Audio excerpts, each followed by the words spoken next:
अकोला महानगरातील civil line चौक, धब्बेकर बंगला परिसर तसेच जवाहर नगर व सुधीर कॉलनीपर्यंत मुख्य मार्गावर अव्यवस्थित पार्किंगमुळे वाहतूक व्यवस्थेवर परिणाम होत असल्याचं चित्र दिसून येत आहे। या मार्गावर अनेकदा वाहनांची ये-जा मंदावते, त्यामुळे नागरिकांना अडचणींचा सामना करावा लागतोय। या परिसरात रुग्णालये, कोचिंग क्लासेस, शैक्षणिक संस्था, मॉल्स तसेच व्यावसायिक संकुले आहेत।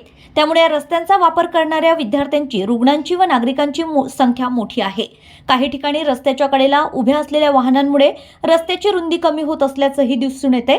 अशा परिस्थितीत कोणत्याही आपत्कालीन प्रसंगी रुग्णवाहिका किंवा अग्निशमन वाहनांना अडथळा निर्माण होऊ नये यासाठी वाहतूक शिस्त राखणे आवश्यक असल्याचं मत व्यक्त केलं जात आहे। शहरात वाहतूक नियमांचं उल्लंघन करणाऱ्यांवर वाहतूक पोलिसांकडून नियमितपणे कारवाई करण्यात येत आहे।